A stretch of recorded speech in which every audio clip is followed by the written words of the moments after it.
Hey everybody, welcome to Art of the DM, a Dungeons and Dragons podcast where you get a free adventure and some hopefully helpful advice to help you run your game. My name is Wiebe van Tuinen. I've been a DM for 10 years now, and I wanted to start this podcast to reach out to other DMs out there. This first episode is about trying not to railroad your players. Your job as a DM, I think, is to provide your players with a fun time. Part of that means giving your players the chance to do what they want to do. In short, there shouldn't be any railroading.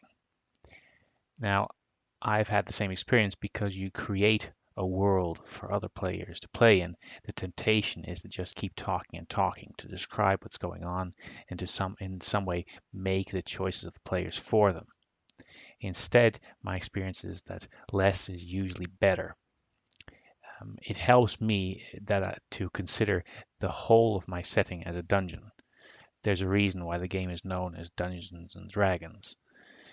If you think about the classic dungeon, the map of a dungeon, you have to deal with corridors that end in, let's say, crossings or turns, and that give your players an option where to go.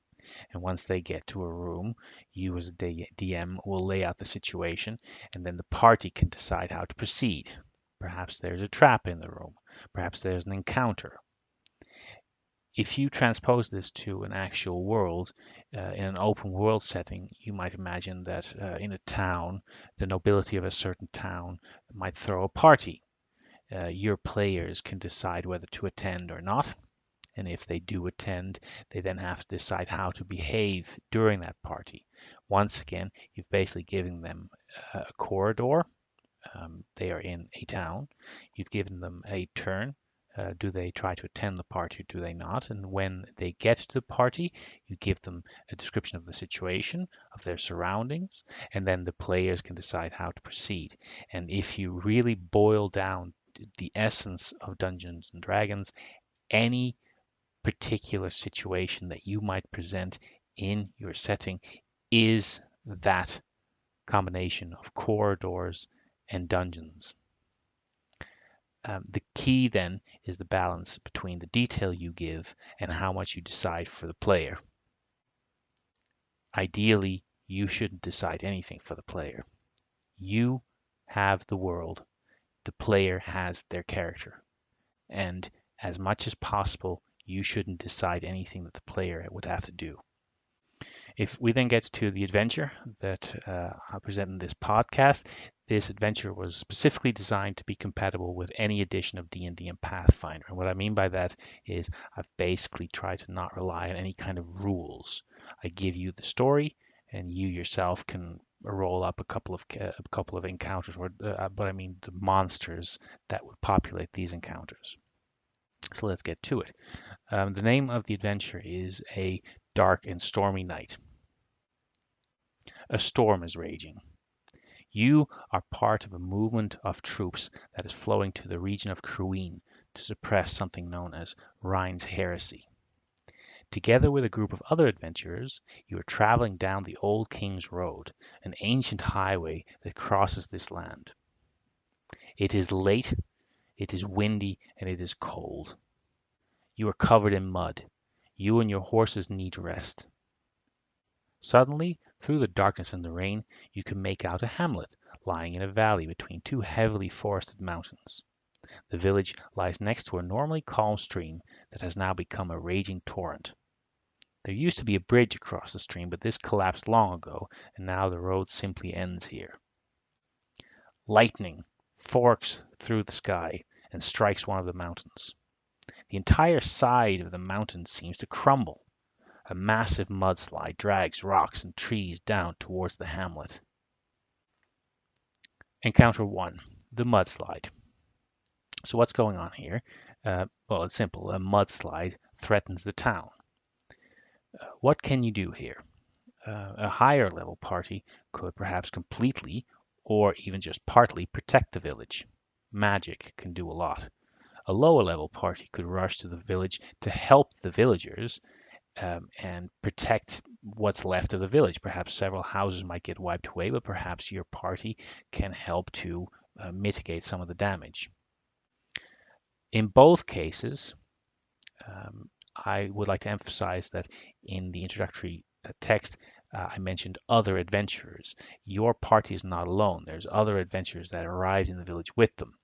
And in both cases, the other adventurers that arrived in the village do their best to help the party help the visitors, or the villagers, excuse me. Um, I would treat the mudslide as an encounter. An encounter in D&D shouldn't always be just a couple of monsters. It can also be something like a mudslide that is, after all, also an enemy to overcome with a combination of, let's say, grit and luck. XP should be awarded as deserved, and if done right, a bit of variety between enemies might actually be appreciated by your party.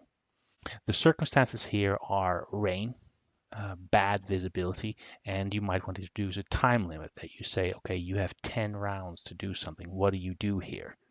So that your party has this sense of having to hurry, to rush, to make something good happen. What's the outcome? If they do things right, the villagers will be friendly towards them. Perhaps they might let them stable their mounts and offer food and drink for free. If they do really, really well, perhaps the village elder would offer them trinkets. I'm thinking about certain limited use items, such as things that remove poison for a limited amount of time or offer regeneration for a limited amount of time. In any case, these trinkets should be, let's say, illustrative of the fact that this village is out of the way and a bit backward, so there wouldn't be any high-level items. Continuing the story, the next few hours are spent protecting the livestock and bringing these either to higher ground or into the houses. Some other villagers go to work on the damaged houses, attempting quick repairs to keep them from completely collapsing. Only the young girls of the village stay behind to mind the infants. Everybody works as hard as they can, shivering with the cold, covered in mud, soaking wet. The ancient village elder coordinates everybody's efforts from inside one of the houses. Suddenly, one of the men stumbles back towards the village with cries of alarm. In the darkness and rain, from the direction of the mountain, you see silhouettes silently advancing upon the village. Encounter 2. The refugees. So what's going on here is that a tribe of hill dwellers was chased from the mountain because of the mudslide. What these hill dwellers are is your decision. You could go for goblins for a lower level party. You could upgrade to orcs if you want to offer a bit more of a challenge. From orcs, you could go to actual humans, to barbarians perhaps that have made their home on these mountains. I wouldn't go beyond that because you want to give the impression of these people being, let's say, at the same level just about as the villagers would be. What are the options here? The party can approach the hill dwellers and parley.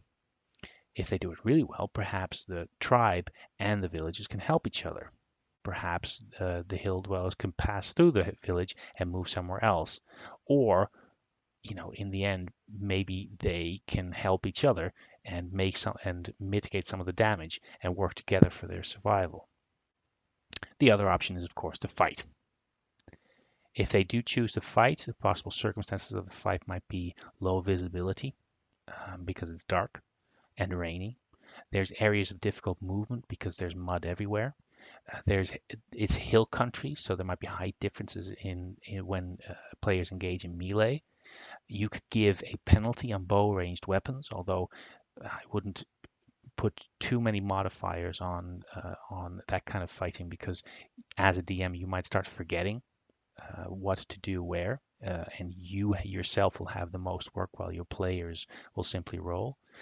But the most important circumstance of this fight is, of course, the river. The hill dwellers are coming down from the mountain along the river, and there's an option here of people falling in the river, people being thrown in the river. Um, all of these, you could bull rush people and grapple them and try to push them in there. All of these things would make a fight a little bit different from the norm. I also want to emphasize here that this fight shouldn't be a gotcha moment. When the adventurers come closer, it should be clearly described to them that some of the hill tribe are wounded. Perhaps some of them bleeding. Perhaps some of them have had bandages wrapped around wounds, and their rear guard can be seen to be women and infants. What's the outcome here? Um, Win or lose the fight, obviously. And if they choose to parlay, perhaps our players can convince the hill tribe and the villagers to set aside their differences, which would lead to a number of benefits that I'm sure you can work on as a DM. Once again, the other adventurers that arrive in the village together with our players stand ready to help. If our party wants to parlay, they stand guard. If the party decides to fight, they stand ready to assist with weapons as well as magic. A lower level cleric might be able to heal some wounds. A lower level sorcerer could give artillery support. Continuing the story, morning finally comes. The wind dies down, giving way to a silence that is almost eerie. During breakfast, one of the other adventurers approaches you. You might want to have a look outside. Following him outside, you can see that perhaps half of the mountainside came down in the mudslide last night. In the watery light of the morning, the opening to a giant cave stands revealed. Its shape is too rectangular to be natural. Encounter 3, the mausoleum. I'm going to assume that your party will want to climb up the mountain to explore that cave. And if they do, you would describe how they spend an hour or two climbing up over the rubble, and which is mud mixed with splintered trees and worked stone. Arriving at the cave opening, they can see that this is indeed not a natural cave, but instead a giant mausoleum. Rows of granite sarcophagi disappear into the darkness. Inside alcoves in the wall behind every single one lie arranged weapons, armor, and trinkets that used to belong to those interred here. So what's going on here? I envision a conflict with their fellow adventurers. And this is kind of what this adventure has been leading up to. The options here are that the party might leave and say we are not in the business of defiling tombs. If so, the other adventurers want to stay behind to plunder the mausoleum for its riches. If the party wants to stay behind themselves and rob the tomb, then the other adventurers instead try and stop them, as this will be sacrilege. The circumstances for a fight might be that there's areas of cover. People could take cover behind sarcophagi. There are unstable areas due to the collapse of the mountain. So when they fight in certain areas of your map, the ceiling could crumble down upon them. And of course, there's the cliff edge. Once again, just as with the river, people could be pushed off it. This too could crumble if too much time is spent fighting on the edge. All of this could make for an exciting fight. What's the outcome of the fight? Well, it's either win or lose, and then the party can choose whether they're going to rob the mausoleum or not. Whatever they choose, afterwards they can continue to fight in the Rhine's heresy conflict, or can decide to travel in a completely different direction. Regardless, this adventure should be a nice standalone adventure that you can just use for a single afternoon of fighting. 3 encounters should be about 2 hours if you intersperse it with a good bit of storytelling. But if you want to use it as a hook for a next phase of adventure, you can certainly do so. As for comments for how to approach this whole conflict, I would like to emphasize that knowing that this conflict is coming should make you able to foreshadow this. You should be able to kind of gauge your party's behavior during the adventure leading up to this one confrontation. So you should be able to predict what they will want to do here. Will your party want to rob the mausoleum, or will they want to walk away and leave it in peace?